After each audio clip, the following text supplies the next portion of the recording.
표현하겠습니다. 하나님과 사귐의 흔적이라고 표현하겠습니다. 그래서 오늘은 12강으로 하나님과 사귐의 그 흔적에 대해서 나누고자 합니다. 오늘 이 주제를 나누면서 우리가 요한 1서를 강의하면서 자주 언급했던 영지주의자들에 대해서도 언급을 자주 할 겁니다. 영지주의자에 대해서는 그동안에 성경을 여러 번 강의하면서 디도서, 또 야고보서 이런 강의를 하면서 자주 언급되었던 사람들입니다. 네, 오늘은 이 부분에 대해서 언급할 수밖에 없는 내용이 오늘 내용에서 하나님과 사귐의 흔적이 있다라고 하는 자들에 대한 태도 때문에 그렇습니다. 사도들이 무게중심을 두고 하나님은 빛이다 라고 말합니다. 5절 말씀 읽어볼게요. 우리가 그에게서 듣고 너에게 전하는 소식은 이것이니 곧 하나님은 빛이시니라. 사도들이 이렇게 하나님은 빛이다 라고 무게중심을 두고 거기에서 진지하게 그 이후로 복음을 증거했던 이유가 무엇일까? 이 맥락을 한번 찾아보려고 합니다. 하나님은 빛이시다. 이걸 강조하고자 하는 목적이 뭐였을까요? 우리가 들었고 너에게 전하는 소식이 바로 이거다는 거예요. 하나님은 빛이시다.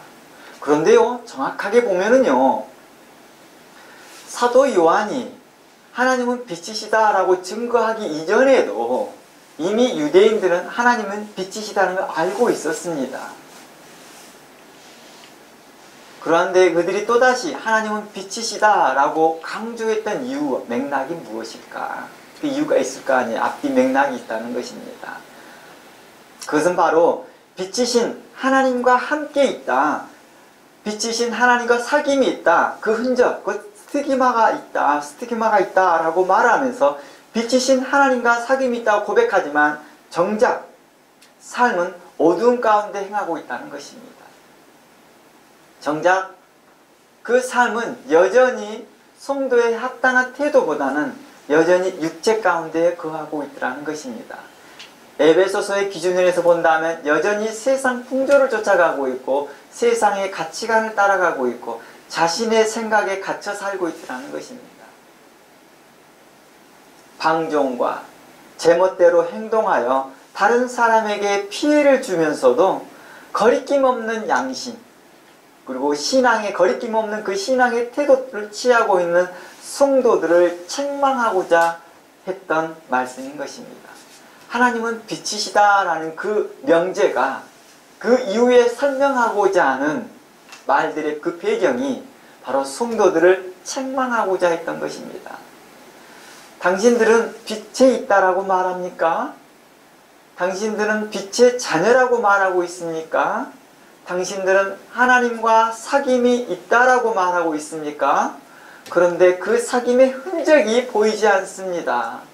당신들은 그렇게 자랑할 뿐이고 그렇게 입 밖으로 고백할 뿐이지 당신의 삶 속에서 그 스티그마가 하나님과 사귐의 흔적이 전혀 보이지 않습니다 라고 말하고 있는 것입니다.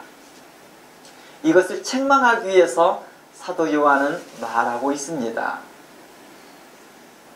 실제로 이러한 성도들이 신약교회에 상당히 많이 있었다는 것입니다. 어느 교회예요? 신약교회. 그러니까 신약교회들 안에 굉장히 많이 있었던 부분이죠. 그래서요, 서신서들 중에서 상당히 많은 서신서가 당시에 이러한 부분들을 책망하고 있습니다. 성도들의 합당한 삶, 합당한 태도를 지적하고 있다는 것입니다. 그러니까 성경을 자세히 읽어보면 우리에게 뭘 말하냐? 너희가 구원받는 자이냐? 너희가 하나님의 은혜를 받은 자이냐? 예수 그리스도로 말미암아 구원을 받은 자들이냐? 예수 그리스도의 은혜로 말미암아 당신들이 구속함을 받고 그 피로 말미암아 은혜를 받은 자들이냐? 그렇다면이라 하면서 계속 설명되어 주고 있는 내용들이 대부분의 서신서들입니다. 왜냐하면 그들이 빛에 있다고 하면서도 그들의 삶이 그렇지 못했기 때문에 사도들은 그들을 지적했던 것이죠. 그러면서 이렇게 잘못된 태도, 잘못된 신앙관을 가지고 있는 사람들을 향하여서 책망하고 있었다는 것입니다. 이처럼 잘못된 태도와 잘못된 신앙관을 갖게 된 그 배경이 있었습니다. 그건 바로 당시 이단인 영지주의자의 교훈이 영향이 컸기 때문이죠. 영지주의의 영향이 너무 크다 보니까 교회 안에서는 점점 그 양심이 무뎌지기 시작하였고 그 행동이 무뎌지기 시작했다는 것입니다. 이미 요한 1서뿐만 아니라 사도 야고보서 등등 여러 곳에서 제가 여러 차례 언급했듯이 그들은 자신들이 하나님에 대하여 더 높고 더 깊은 지식을 소유하고 있다라고 자랑합니다. 물론 여기저기 돌아다니면서 자랑한다는 뜻은 아니겠지요. 자기 스스로가 그런 마음을 가지고 있다는 것입니다. 그래서 다른 사람들보다 높은 수준의 영적 세계에 있다라고 스스로 착각하고 있습니다. 우리가 지난주에 살펴봤지만 우리는 이 땅에 땅을 밟고 있는 사람들입니다. 발에 땅을 대고 있는 우리는 하나님 앞에 항상 겸손해야 되는데도 그들은 뭘 합니까? 스스로 다른 영적 높은 수준에 살고 있다라고 착각하고 있습니다. 특히 그들은 이러한 구원의 깊은 지식을 택함을 받고 예정받는 몇몇 사람들만이 이러한 하나님의 깊은 지식을 가지고 있다고 착각합니다. 구원의 깊은 지식, 하나님에 대한 깊은 지식을 가지고 있는 사람이 어떤 사람에게요? 자신들과 같이 택함 받는 사람들, 오직 예정된 사람들만이 이것을 가지고 있다. 그런 사람들만이 구원을 받는다라고 말하였다는 것입니다. 그들은 거만한 생각을 품고 그들은 자신들만 하나님과 깊은 사귐이 있다라고 착각하고 있었던 것입니다. 하나님과 사귐이 있다는 것은요, 구원받았다는 뜻이잖아요. 하나님과 사귐이 있다라는 맥락은 구원받았습니다 또는 하나님을 안다라는 뜻이에요. 그래서 사도 요한이 사귐이라는 단어를 썼을 때 이 사귐이라는 단어는요, 안다라는 단어와 더 밀착되어 있습니다. 왜 사도 요한이 사귐이라는 단어를 썼느냐면 바로 영지주의자들은 그노시스, 즉 안다라는 단어를 통해서 나온 사람들이거든요.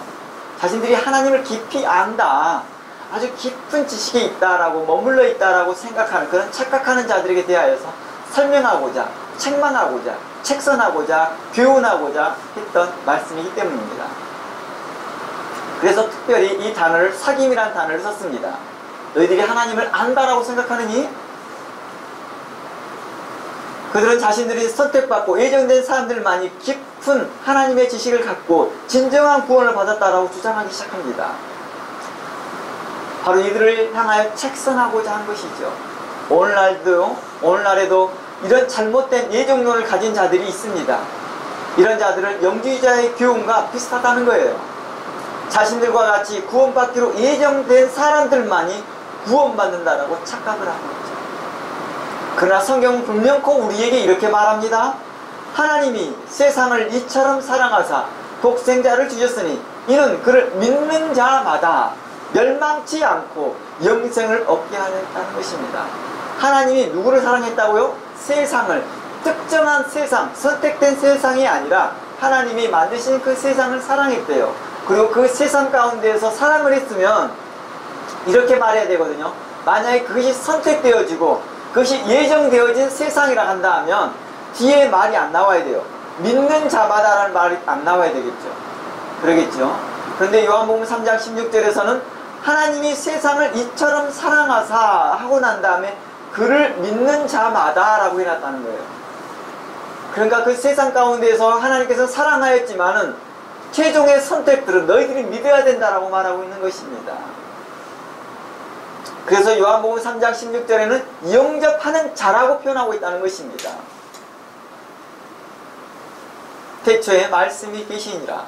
그 말씀이 사람들의 빛이라. 빛이 어둠에 비쳤으되 어둠이 깨닫지 못하니라. 그래서 요한복음 1장 말씀을 통하여서 이렇게 말합니다. 그 빛을 알지 못하였으나 자기 땅에 오매 자기 백성들이 영접하지 아니하였으나 12절 말씀에 영접하는 자 곧 그 이름을 믿는 자들에게는 하나님의 자녀가 되는 권세를 주셨다라고 말합니다. 하나님의 자녀, 빛의 자녀가 되는 권세를 주셨다는 것입니다. 왜냐? 하나님은 빛이시기 때문입니다. 그래서 사도 요한은 하나님은 빛이시다라는 명제를 먼저 제일 앞에 세워두고 너희들이 그 빛의 자녀라고 한다고 너희들이 그 빛과 사귐이 있다고 말한다면 당연히 빛의 모습이 나와야 되지 않겠느냐? 마태복음의 말씀처럼 너희는 세상의 빛이라면 사람들이 너의 선한 행실을 보고 하나님께 영광을 돌려야 되지 않겠느냐. 그런데 너희 가운데 선한 행실이 없다라는 것입니다. 선한 삶이 없고 선한 그리스도의 모습이 보이지 않는다. 그리스도의 향기와 그리스도의 흔적이 보이지 않는다라고 책망했던 것입니다. 오늘날도 이렇게 잘못된 예정론과 잘못된 생각을 가지고 있는 사람들이 있습니다. 그래서 나는 구원받았으니까 난 아무렇게 해도 돼 라고 하는 그런 비슷한 맥락을 가지고 있더라는 거예요. 아무렇게 해도 돼 라는 맥락보다도 무엇을 행하든지 간에 나는 구원에 전혀 제한받지 않아 라고 말하고 있다는 것입니다. 그러나 성경은 분명히 말합니다. 예정되어 있다는 맥락이 그런 맥락보다는 다른 맥락에서 이야기하고 있다는 것을 모르고 있었던 것이죠. 하나님이 그처럼 우리를 사랑하고 있다는 맥락 가운데서 우리에게 말씀하고 있는 것인데도 불구하고도 자신들만이 선택되어졌다라고 착각하고 있다는 것입니다. 로마서 우리에게 익숙했던 사도 바울은 이렇게 말합니다. 로마서 10장 13절 말씀에 누구든지 주의 이름을 부르는 자는 구원을 받으리라 라고 말합니다. 여기에서 누구든지는 누구일까요? 어떤 사람이든지 간에. 그러면서 사도 바울이 이 말을 하였고 사도 베드로도 똑같은 말을 합니다. 사도 요한도 이 말을 했습니다. 하나님께 세상을 이처럼 사랑했다. 사도들은 다 하나님께서 예수 그리스도의 죽으심이 모든 사람들의 세상의 죄를 지고 갔다라고 말을 하고 있습니다. 그런데 자신들의 속한 특정한 몇몇 사람들을 위한 특별한 그 선택, 예정된 사람만이 구원을 받았다라고 주장하는 이 영지주의자들처럼 그들의 그 교훈에 대해서 사도 바울과 사도 요한과 사도 베드로는 말을 합니다. 아니다. 누구든지 주의 이름을 부르는 자는 구원을 받는다라고 말하고 있다는 것입니다. 우리에게 이 말씀이 힘이 되고 능력이 되고 은혜가 되기를 축원합니다. 이 말씀이 우리에게 힘이 됩니다. 그리고 그들은요, 영과 육으로 구분한, 이 영지주의자들은 영과 육으로 구분한 이원론적 사상 안에서 육은 악한 것이다. 오직 영만이 구원을 받는다는 사상을 강조합니다. 즉 예수님은 우리의 영만 구원하신다라고 말하는 거예요. 그래서 우리의 영만 구원하기 때문에 육에 대해서 구원하지 않는다라는 맥락 가운데서 예수님께서 실제로 성육신하지 않았다고 말하는 것입니다. 왜냐? 육이 악한 세상이, 물질은 악한 것인데 악한 것을 입고 오지 않았다는 거예요. 환상일 뿐이다. 그렇게 보여질 뿐이었다. 그리고 예수님의 성육신을 부인할 뿐만 아니라 예수님의 십자가의 죽으심도 부인합니다. 그러니까 예수 그리스도의 그 오심의 그 깊은 지식을 깨닫는 것이 구원이라고 생각하는 거예요. 예수 그리스도께서 우리에게 현현하신 그 모습을 깊이 깨닫는 것이 구원이라고 생각하는 것이죠. 지식으로 깨달아가는 것이죠. 그러니까 예수 그리스도의 십자가가 무의미해지기 시작하고 예수 그리스도의 피가 무의미해지기 시작합니다. 어떻게 보면 예수 그리스도를, 즉 하나님이시잖아요. 하나님을 깊이 이해하는 것이잖아요. 그러니까 꼭 그리스도가 없어도, 그리스도라는 매개체가 없어도 하나님을 깊이 알 수 있다고 생각하는 것이죠. 그러다 보니까 그들 가운데 극단적인 금욕주의자들이 생기기 시작하고 극단적인 명상주의자들이 나타나기 시작한 것이죠. 그래서 그들을 이단이라고 하는 것이죠. 그래서 우리들을 보면 사도신경 같은 경우에 계속해서 예수 그리스도께서 성육신 하심을 그렇게 강조했던 이유가 바로 이런 이유들이죠. 사도신경이 그냥 나온 게 아니라 이런 이단적인 영지주의자의 사람 때문이죠. 예수 그리스도께서 육신으로 오고 마리아에게 통하여 나오시고 또 십자가에 돌아가시고 부활하시고 3일 만에 부활하신 그 사건을 일일이 다 명제해서 써놨던 이유들이 그 신앙 고백을 하지 않기 때문이죠. 그것을 무시하겠고 그것을 하더라도 뭐예요? 코드웃음 치면서 하고 있다는 거예요. 자신들은 더 나은 영적 세계를 알고 있다라고 생각하고 있는 것이죠. 오늘날 이러한 비슷한 종교가 있습니다. 명상하는 데가 있죠. 이는 혼합종교예요. 영지주의자도 혼합종교고요. 그러다 보니까 그들은 성도의 삶, 성화의 삶이 무의미하다라고 생각합니다. 결국 예정되고 선택된 사람들은 결국 자신들과 같이 구원의 지식을 깨닫게 될 거라고 주장하는 것이죠. 이러한 사상을 기초는 바로 물질은 본래 악하고 영은 선하다는 세상 철학을 기초하고 있다는 것입니다. 이혼론적인 생각이죠. 물질은 악해. 그러니까 제가 이러는 것이죠. 제가 자주 이제 설교하면서 이런 부분을 언급하면서 내가 밥을 먹고 물을 마시는 것이나 교회에서 설교하고 여러분들이 설교 이후에 식사를 봉사를 하고 청소를 봉사하고 있고 이러한 것들 중에서 어떤 것이 영적인 일이고 어떤 게 육적인 일이냐라고 물어본 것이죠.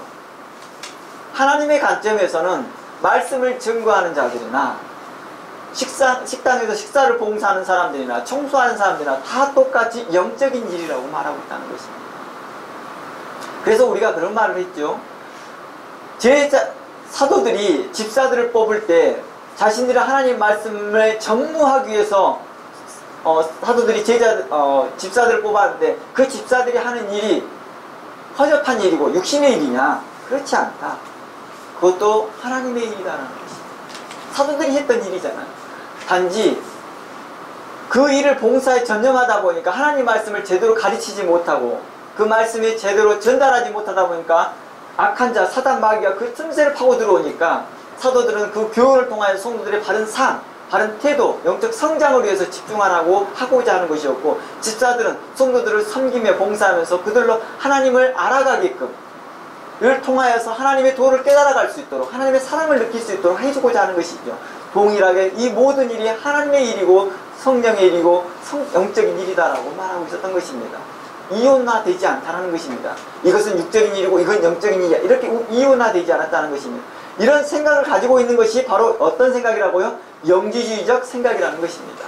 내가 영지주의적 교육을 받지 않았다 할지라도 그런 생각이 세상적 생각이기 때문에 자연스럽게 우리 가운데 있더라는 것입니다. 이런 생각을 물려치기 위해서 하나님의 말씀의 도를 배우는 것이죠.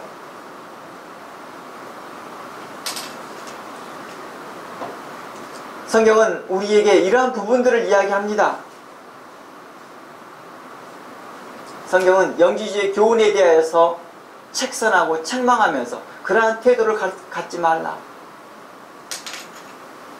그래서 성도의 삶에 대해서 오직 영적인 영역만 인정해 주는 것이죠. 그래서 몸으로 행한 어떠한 죄라도 성도의 구원에 전혀 영향을 미치지 않는다라고 가르치고 있다는 것입니다.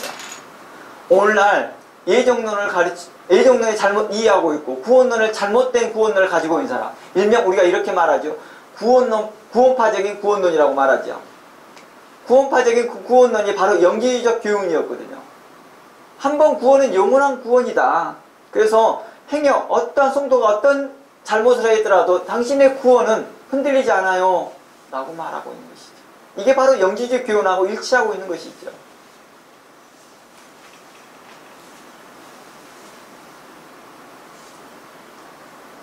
그래서 사도들은 이러한 자들에 대해 6절에 이렇게 말합니다. 요한1서 1장 6절 말씀에 만일 우리가 하나님과 사귐이 있다 하고 어둠에 행하면 거짓말하고 진리를 행치 아니하는 자라고 책망하고 있다는 것입니다. 아, 당신이 진리 가운데 있다고 말했냐? 당신이 진리를 깊이 알았다고 생각했느냐? 근데 실은 넌 그게 아니야 라고 거짓말하고 있어. 너를 스스로 속고 있다니까 라고 말하고 있는 것입니다. 이미 앞에서 언급했듯이요, 사도 요한은 요한 1서를 통해서 말하고 싶은 것은 바로 영지주의자가 무엇인지 구체적으로 설명하고자 하는 것이 아니었습니다. 그의 말하고자 하는 첫째는 무엇입니까? 바로 성도들을 향하여 만일 하나님의 자녀라고 고백하지만, 그리스도인이라고 고백하지만, 성도라고 고백하지만, 빛이신 하나님과 사귐이 있다라고 고백하지만 정작 그의 삶은 어둠 가운데 행하고 있고 방종 가운데 행하고 있고, 곧 방종이라는 말이 무슨 뜻이죠? 제멋대로 행한다는 것입니다. 다른 사람들에게 피해를 주면서도 거리낌이 없는 행동을 하고 있다는 것입니다. 거리낌이 없다는 거예요. 그의 양심과 그의 행동과 그의 신앙의 태도는 전혀 거리낌이 없습니다. 그렇게 취하는 성도들을 책망하고자 한 것이었습니다. 우리 어떻습니까? 자주 그러더라고요. 성도들이 양심에 거리낌이 없어요. 잘못을 했는데 양심에 거리낌이 없어요. 그 대표적인 표현을 잘 해주는 것이 한국에서 만들었던 밀양이라는 영화잖아요. 자신의 잘못을 했는데도 거리낌이 없어요. 양심에 거리낌이 없어요. 나 감옥에서 예수님 만났어요. 그 피해자한테 죄송하다, 미안하다는 말에 얼굴조차 못 드려야 되는데도 너무 떳떳해요. 너무 떳떳해요. 거만하죠. 교만하죠. 자신은 빛의 자녀라고 착각하고 살고 있는 것이죠. 이 땅에서 고생을 대려봐서 그래요. 전쟁의 시대와 어려운 가난의 시대를 겪어본 성도들은요, 어려웠던 시대를 겪어봤던 신앙의 선배들은 어때요? 하나님의 그 작은 은총에 비가 내려도 단비와 같은 하나님의 은혜라고 기뻐하고 감사했던 것이죠. 가뭄 가운데 먹을 것이 없었을 때 하나님께 비만 내려도 하나님의 은혜에 감사하고, 그러한 시대를 살았던 우리가 이제 어떻습니까? 너무 풍요해지다 보니까 너무 거만해지는 것이죠.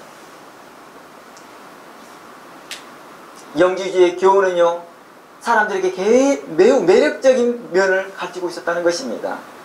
그래서 여기에 빠져드는 성도들이 많았다는 것이죠. 바로 깊은 깨달음으로 완전히 죄로부터 해방된다는 것이죠. 깨닫기만 하면 죄로부터 해방되니까. 그러니까 어때요? 몸으로 행하는 것이 별로 죄가 안 되니까 양심적으로 그렇게 거슬려서 행할 필요 없었던 거예요. 그러니까 얼마나 매력적이에요. 왜 사람들이 신천지 교훈에 많이 빠져요? 매력적이니까요. 다른 사람들이 그래요. 나는 절대 이단에 안 빠질 거야. 나는 그런 사람이 아니야. 나는 당연히 이해하지. 근데 왜 신천지는 바보여서 그렇게 빠졌을까요? 아니라는 거예요.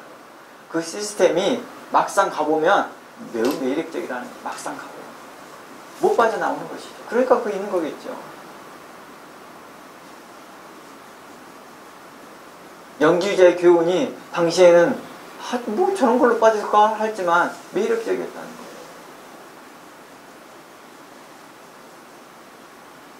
그러나 성경은 영지주의의 교훈에 빠진 자들이 뭘 책망합니까? 요한일서 1장 8절 말씀 가봅니다. 만일 우리가 죄가 없다고 말하면 스스로 속이고 또 진리가 우리 속에 있지 아니할 것이요.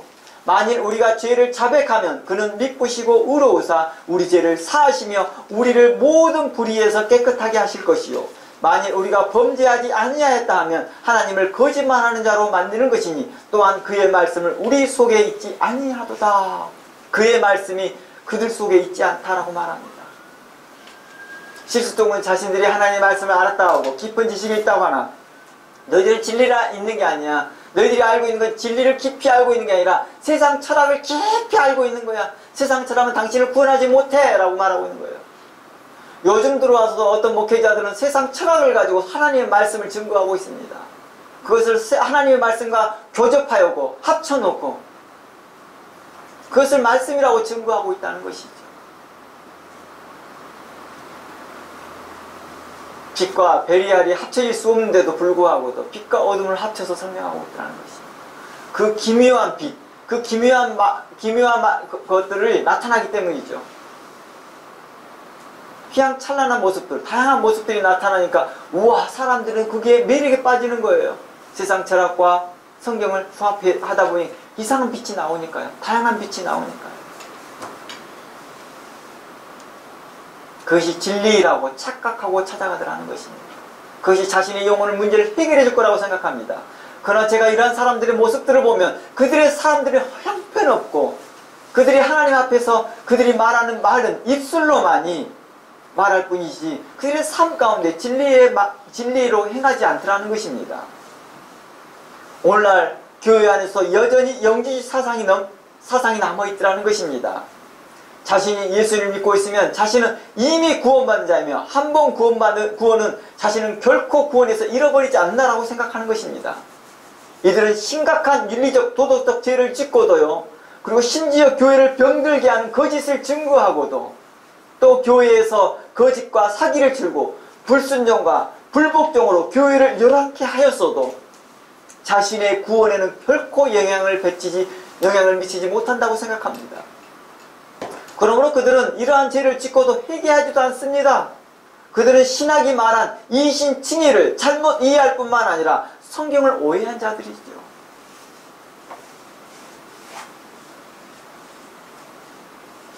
루터가요, 종교개혁을 하면서 95개의 반박문을 씁니다.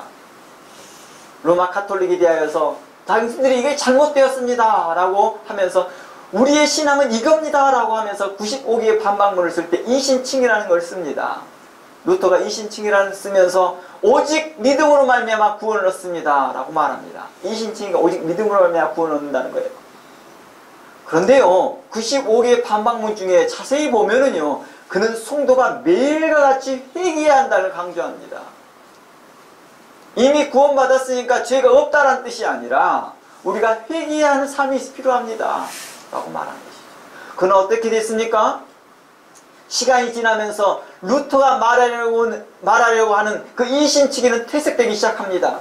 그리고 자고한 믿음과 거만한 신앙으로 자신을 돌아보지 못하고 다른 사람들을 정죄하는 도구로 이신칭의를 쓰고 있더라는 것입니다.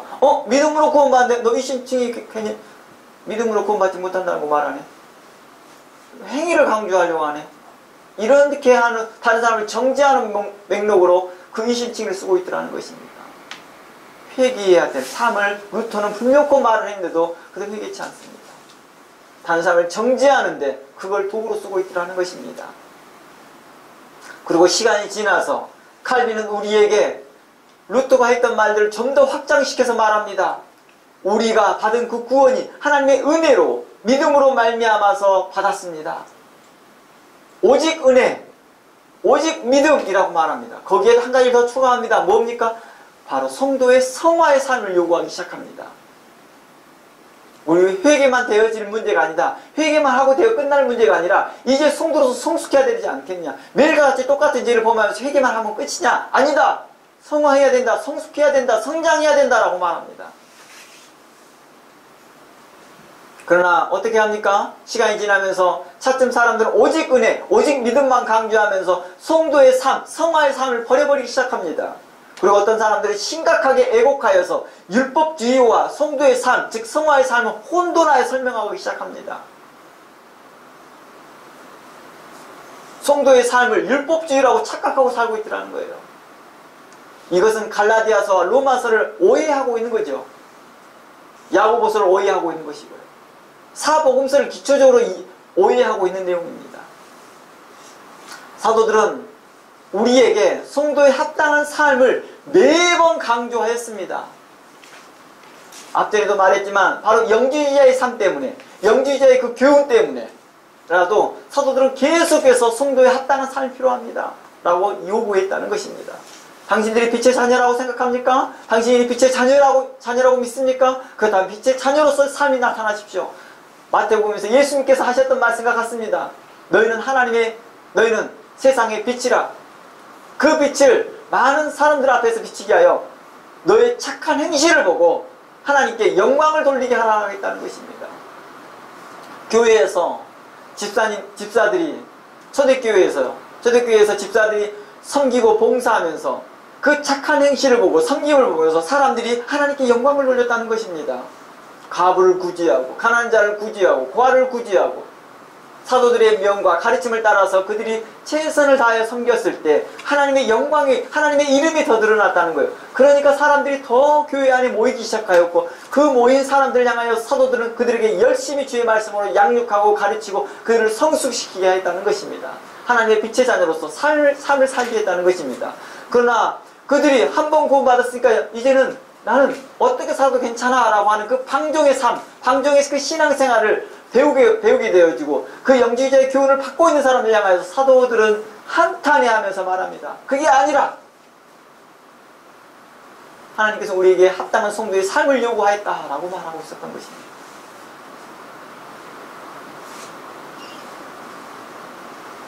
그러면서 이렇게 말합니다. 우리가 그리스도 안에서 자유하다. 분명 자유하다. 죄로부터 자유하다. 그러나 그 자유로 자신의 죄를 가리우는 데 쓰지 말라라고 말합니다. 베드로전서 1장 가봅니다. 베드로전서 2장 가봅니다. 베드로전서 2장 16절 말씀에 이렇게 말합니다.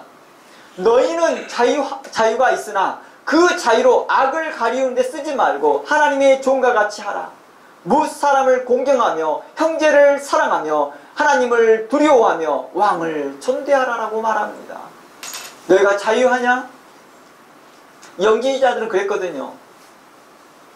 우리 영의 세계에 있는 사람들이니까 이 땅의 왕에게 복종할 필요도 없어. 이 땅에 그 시스템에 복종할 필요도 없어라고 말했던 사람들. 근데 그 악으로 자신의 자유로 악을 가리는 데 쓰지 말고 도리어 공경하고 형제를 사랑하며 하나님을 두려워하며 왕을 존대하라고 말. 이게 바로 진리를 진짜 아는 사람들의 태도다라고 말하고 있는 것입니다. 이게 진짜로 빛 가운데 있는 사람들의 태도다. 이게 진짜로 하나님과 사귐의 흔적이 있는 사람의 태도다라고 말하는 것입니다. 그러면 19절 이렇게 말합니다. 그런데 만일 너희가 부당하게 고난을 받을 수도 있잖아 라고 말하면서 부당하게 고난을 받아도 하나님을 생각함으로 슬픔을 참으라 라고 말합니다. 영적으로 너희들이 거만하여지고 교만하여서 내가 빛의 자녀인데 하면서 그렇게 하지 말고 도리어 겸손하게 행하라.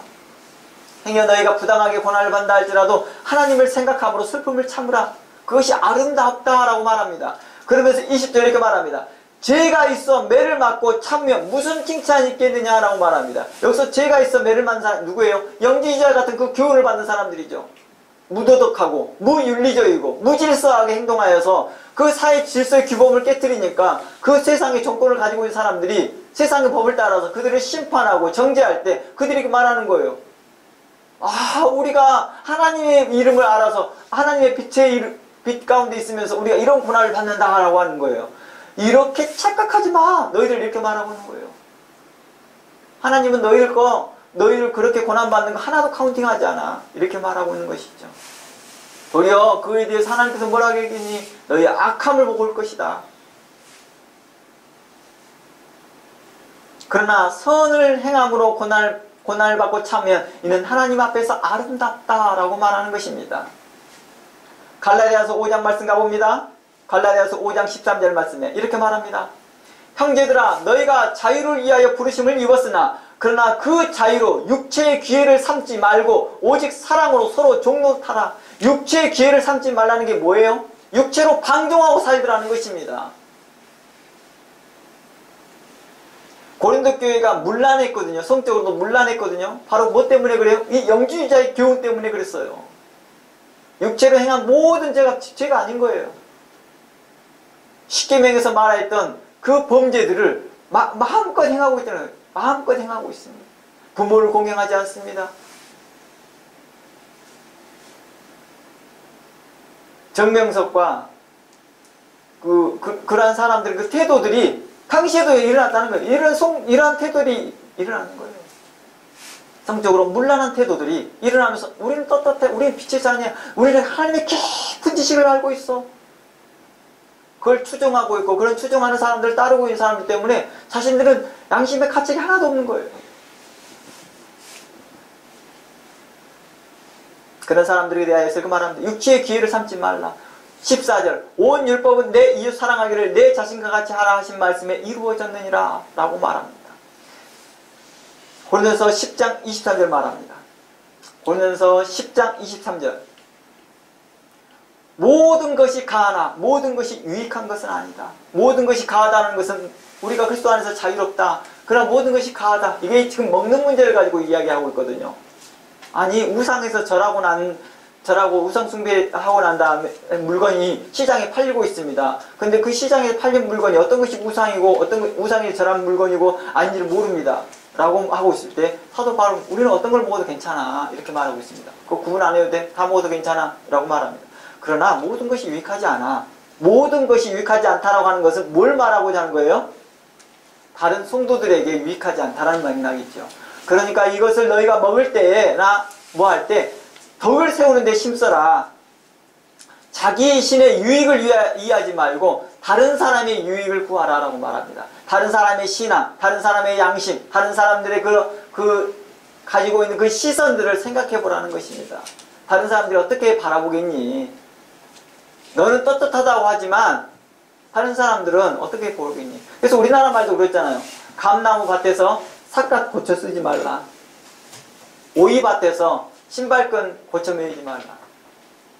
너는 자유롭고 너는 가하다 하나 그걸로 다른 사람의 시선이 오해받으니까 믿음이 연약한 사람들이 그 이론에 실족하니까 덕을 세우지 못하지 않느냐 이렇게 말하는 것입니다.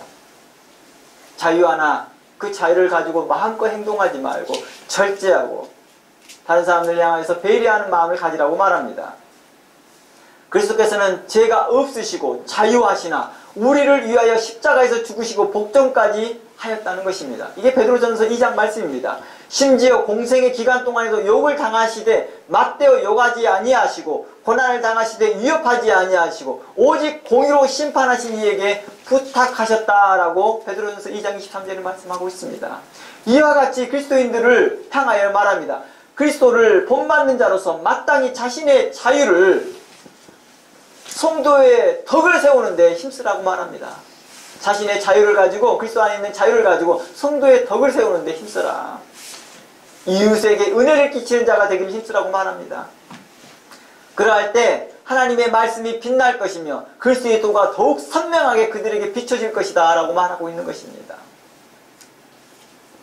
그러나 말로는 자신이 하나님의 자녀다.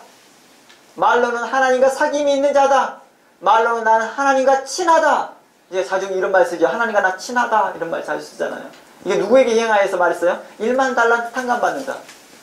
1만 달란트 탕감받는 자처럼 우와 나는 이렇게 큰 죄를 범했는데 나 그 죄를 다 탕감받았어. 나 하나님과 친해. 나 봐. 이렇게 큰 죄를 다 용서해줬잖아. 하면서 그렇게 친하다라고 하는 사람들. 나는 예수님의 친구로서 하나님의 깊은 지식을 다 알고 있다. 예수님이 그랬잖아요. 포도나무 비유에서 지난주에 설명했잖아요. 내가 너를 이제부터 종이라 부르지 아니하고 친구라 부를 테니 내가 아버지께 들은 것을 너에게 다 알려주겠다 라는 맥락을 영지주자들은 어떻게 생각해요? 우리만 알았다는 거예요. 우리만. 선택되고 예정된 우리들만. 그래서 이렇게 깊은 지식을 가지고 있다고 생각하는 거예요.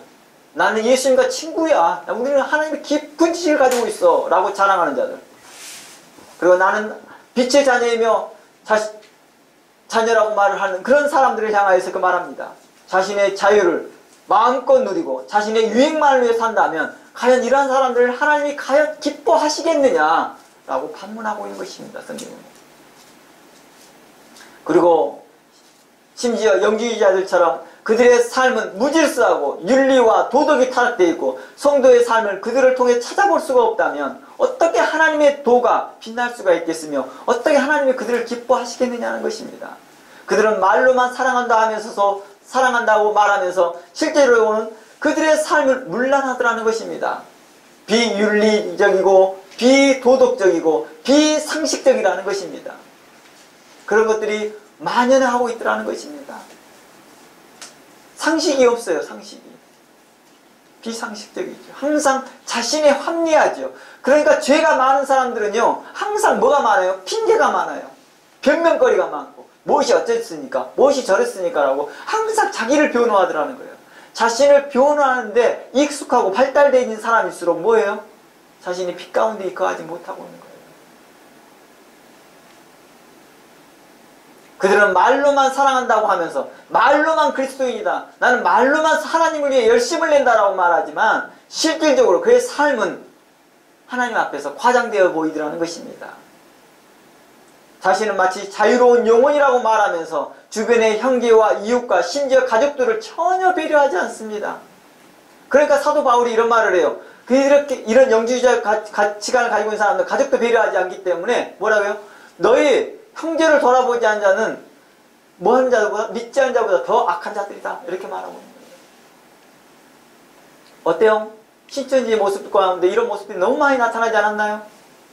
주변, 이웃, 심지어 가족들까지 어마어마한 피해를 받는데도 그 피해를 받고 있는 그 당사자는 전혀 배려하지 않고 자신들만 생각합니다. 자신들만 깊은 지식의 차원에 있다고 생각합니다.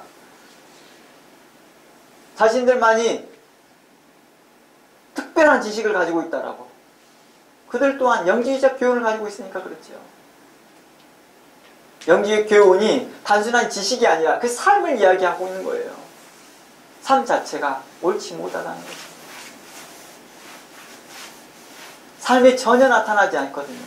세상의 종교도요 이렇게 안 하거든요. 예를 들어서 보지요. 우리가 알고 있는 전 세계적으로 인정된 몇몇 종교들 있잖아요. 그런 종교인들을 봐보세요. 삶이 건강해요. 세상 살아가는 삶이 건강하다는 거예요. 근데 하나님을 알았다고 하고 하나님의 빛의 진리를 깊이 알았다고 하고 만물을 창조하신 창조자의 그 깊은 지혜를 알았다고 하는 자들이 저러고 사니까 비도덕적이고 비상식적이고 비윤리적이고, 그러니까 하나님의 이름이 얼마나 조렵해지고 있냐는 거예요. 그들로 말미암아. 하나님은 빛이다고 자랑할 뿐 그 빛난 하나님의 이름에 합당하게 살지 못하고 있다는 것입니다. 그게 무슨 소용이 있겠느냐. 그러면 너가 빛의 자녀라는 말이 아무 소용이 없지 않느냐. 도리어 이는 하나님의 이름을 망령케 하는 자들이 아니겠느냐라고 책망하고 있는 것입니다. 하나님의 이름을 팔아 자신의 유익을 챙기는 자들이라고 말하고 있는 것입니다. 그래서 성경은 이렇게 말합니다. 성도에게 성령의 열매가 없고 사랑의 열매가 없으면서 자신은 죄가 없다고 하는 자들에게 대하여 성경은 이렇게 말합니다. 그들은 진리가 없는 자요. 요한 1서가 하는 말이죠. 너는 진리가 없는 자요. 스스로 속이는 자요. 하나님을 거짓말하는 자로 말하고 있는 자다. 요한 1서의 내용입니다. 1장의 내용. 스스로 속고 있는 거예요. 자신이 뭐하다고요? 빛의 자녀라고요. 나는 빛 가운데 하나님과 사귐이 있다라고. 1만 달란트가 스스로 속고 있습니다. 뭐예요? 아, 나 1만 달란트 탕감 받았어. 나 하나님과 주인과 엄청 친하다니까, 왕과. 근데 왕은 그렇게 생각 안 하잖아요. 당장 감옥 집어넣어버릴 거 그러잖아요. 너 그딴 식으로 살면 너 영원히 감옥에서 못 나와. 너 1만 달러 다 갚을 때까지 감옥에 있어. 그냥 그러잖아. 그 사람이 갚을 수 있는 방법이 있어요, 없어요? 1만 달러. 감옥 바깥에 있을 때도 못 갚을 방법이 없었는데 감옥 안에 있으면 갈 방법이 있을까요? 없어요? 없죠. 딱 한 가지 방법밖에 없어요. 바로 형제를 용서해 줄 수밖에 없는 거예요. 1만 달란트 빈 사람에게 자신이 모든 삶을 다하여서 용서를 구하는 거예요. 내가 미안하다. 잘못했습니다. 내가 당신한테 너무 거만하게 행동했고 너무 자만하게 행동했고 내가 하나님과 왕과 친하다고 착각하여서 당신에게 했던 그런 거만한 태도, 교만한 태도 정말 미안하다. 나를 용서해 주라. 내가 당신에게 당신이 나한테 빚졌던 100달러면 내가 도리어 내가 당신에게 줘야 되겠다.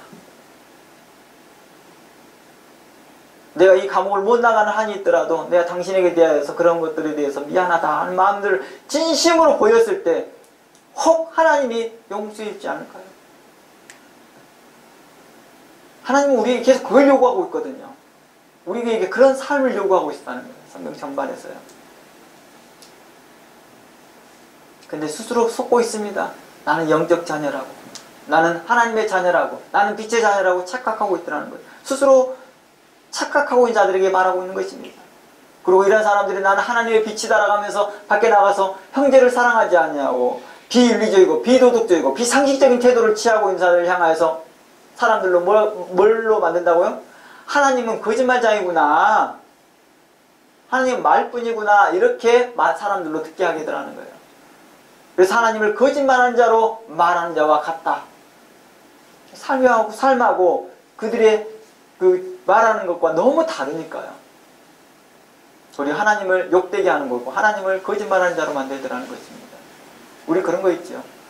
자식들이 부모에 맞는 행동을 하지 못하는 거예요. 그럼 이건 부모의 얼굴에 먹칠을 한다고 하잖아요. 바로 이런 맥락입니다. 사도 요한은 이처럼 영지주의자들처럼 빛이신 하나님과 사귐이 있다고 말하지만 정작 그들 안에 사랑의 능력이 없더라는 거예요. 사랑할 능력이 없어요. 사랑할 믿음이 없다는 것입니다. 제가 할례당에 대해서도 이야기했지만 그들에게도 똑같은 이 문제가 있는 것이죠.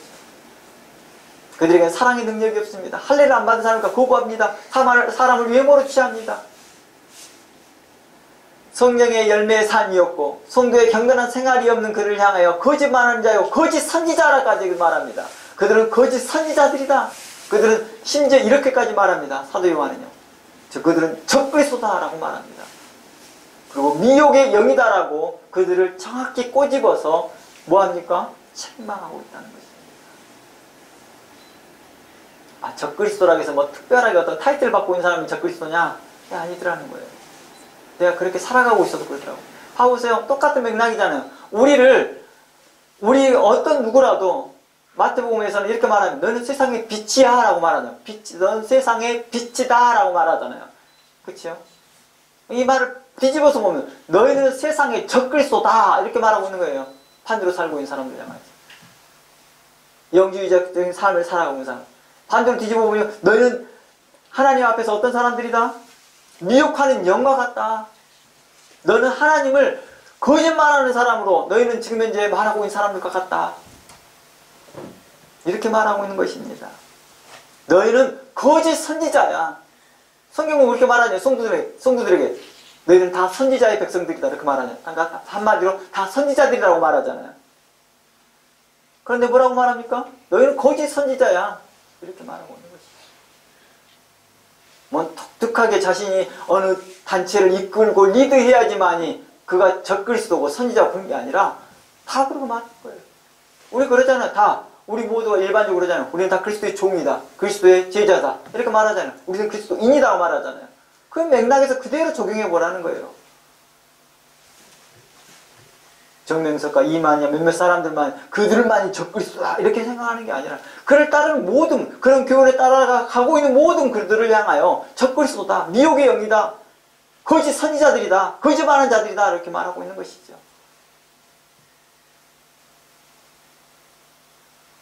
그렇잖아요. 우리 모든 성도를 향하여 그리스도인이라고 말하는 것처럼 하나님의 자녀라고 말하는 것처럼 그래서 예수님께서 요한복음 8장 말씀에서 너희 아비는 마귀다.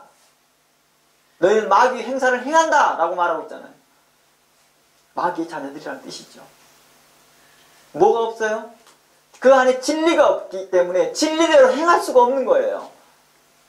참된 진리를 깨닫는 사람들은 결코 그렇게 할 수 없다는 거예요. 그러나 세상 지혜를 깊이 깨닫고 세상 철학을 깊이 이해하여서 그래서 성경과 접목시켜 있던 사람들은 어떤 사람 살아가요? 결코 진리를 따라갈 수 없다는 거예요.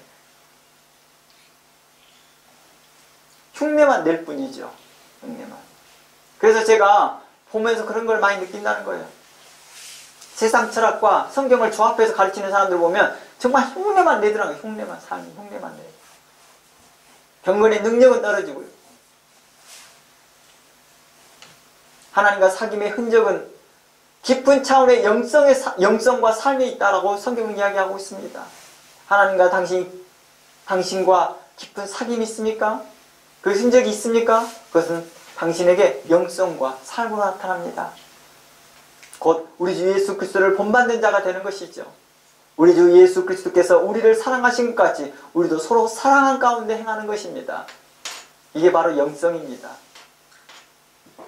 그리고 그것이 바로 우리의 성도들의 삶을 이야기하고 있는 것입니다. 사랑은 뭘까요?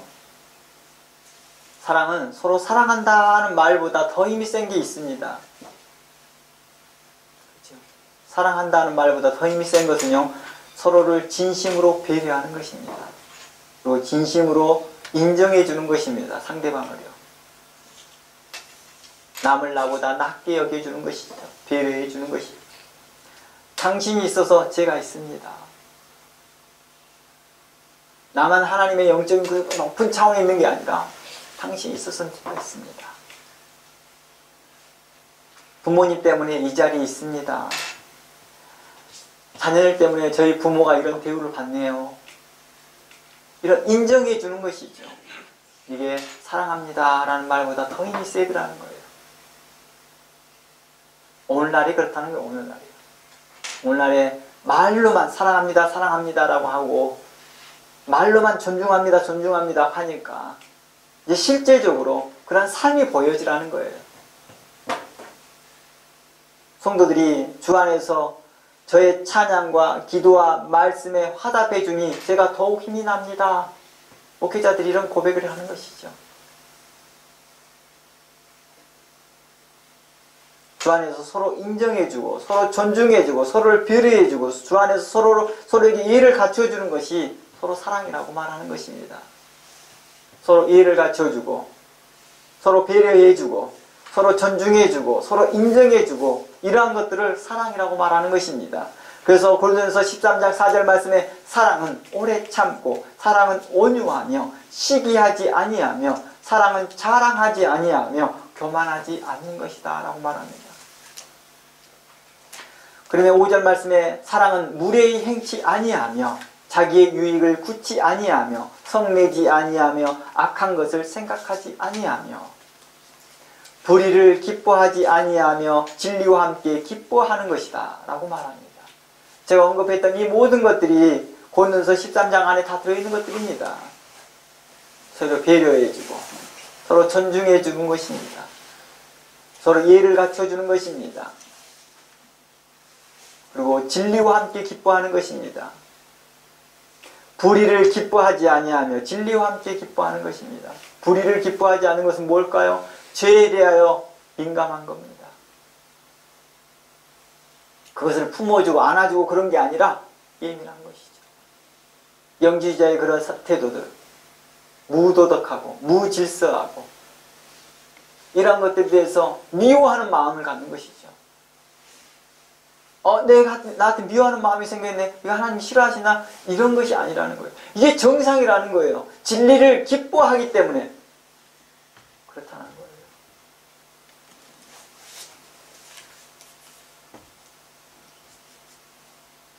악한 것을 생각하지 아니하고 무례히 행치 아니하고 자신의 유익보다도 누구의 유익을? 교회의 덕을 세우고 다른 사람의 유익을 위하여서 자신들이 그 자유를 뭐 하는 거예요? 포기하는 것이죠. 모든 것이 가하나 모든 것이 유익하지 않기 때문에 모든 것을 자신의 그 자유함으로 모든 교회에 모든 주변 사람들에게 덕을 세우고 은혜를 끼친 게 아니기 때문에 은혜가 끼쳐지지 아니하고 덕을 세우지 않는 걸 한다면 자신이 자유하나 그 자유를 쓰지 않는 거라는 것입니다. 그리고 자신의 그 자유하다가 한 그걸 가지고 자신의 악한 행동을 가리우는 데 쓰지 말라고 말하는 것입니다. 이 악한 행동은 윤리적으로나 비윤리적이고 비상식적이고 비도덕적인 행동을 통하여서 한 것도 나는 괜찮아 라고 하지 말라는 것이야. 난 하나님의 법을 따르는 거야 라고 하지 말라는 것입니다. 그로 인하여서 너희가 세상의 고난들과 세상의 치리자들을 통하여서 네가 고난을 받을 때 너가 하나님께로 인하여서 고난받는다 하지 말라. 하지 못하겠다는 것입니다. 덕을 세우는 것입니다. 이게 다 뭐에 행하는 거라고요? 사랑 가운데 행했을 때 우리가 이것을 이해한다는 것입니다. 이런 삶을 살 수 있다는 것입니다. 사도 요한은 우리에게 말하고 싶은 게 바로 이런 것입니다. 하나님은 사랑이시다. 하나님은 빛이시다. 그러니 너희도 사랑 가운데 행하고 빛 가운데 행하라. 하나님과 사귐이 있다고 생각하느냐? 너희들 안에 그리스도의 흔적이 있다 한다면 그리스도의 사귐의 흔적이 있다면 하나님과 사귐의 흔적이 있다면 너희들이 사랑 가운데 행하는 거야. 이게 바로 빛 가운데 행하는 자요 빛의 자녀로서의 삶이다 라고 말해주는 것입니다. 만일 그렇지 아니한다면 하나님이 우리를 미워하실 것이다 라고 말하는 것이고 바로 야고보서에서는 우리 안에 계시는 성령님이 근심하실 것이다 라고 말했다는 것입니다.